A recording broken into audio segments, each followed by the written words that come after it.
next question is that f and g are defined by fx equals x square plus 3 and its domain is x greater than 0, and gx is 2x plus 1 and its domain is x greater than minus half. Find an expression for fg. Okay, so in the function f, we have to substitute g. So it's going to be 2x plus 1 whole squared plus 3. This should be it. They did not ask us to simplify it, so this will be our final answer for part A. Part B says, find an expression for fg inverse. All right. So, and state the domain of fg inverse. All right. So, let's find fg inverse first. But before that, I need to write down the domain of fg over here because that will be used in part B. What is going to be the domain of fg? The domain of fg is equals to or lies within the range of, the domain of fg is equals to and lies between the domain of g. So what's the domain of g according to the question? It is x is greater than minus half.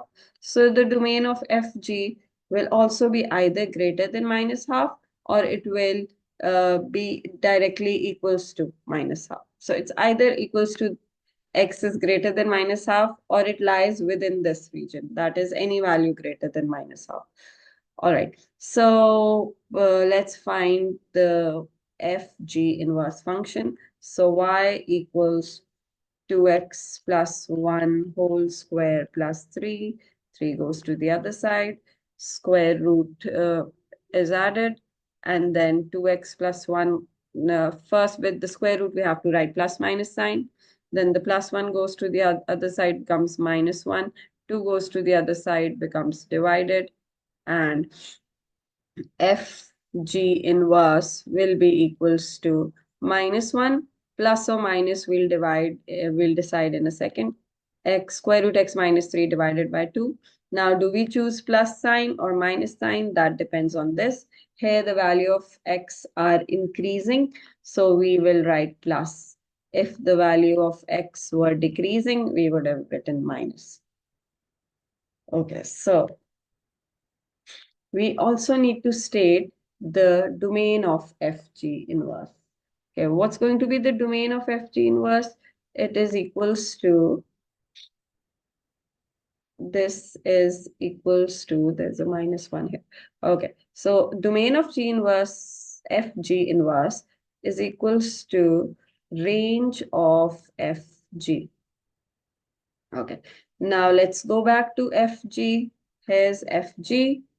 And here's the domain x is greater than half. So then what is the range of fg? Let's substitute minus half first. So when we substitute minus half here, we get a 0 in the bracket. 0 square plus 3 is 3. So fg is greater than 3. That is the range of fg is greater than 3. So then the domain of fg inverse would also be greater than 3. So we'll write x is greater than 3 as the final answer. Okay. Part C says, solve this equation, fg minus 3 is equals to gf. Okay.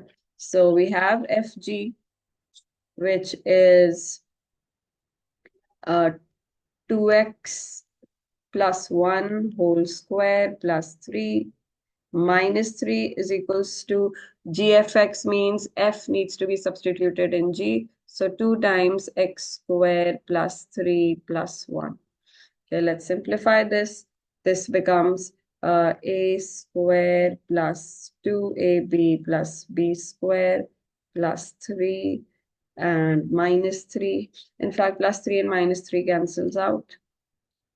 Okay, so we just have this equals 2 times, in fact, 2x square plus 6 plus 1. So we have 2x square plus 4x minus 6 is equals to 0, which is x square plus 2x minus 3 is equals to 0.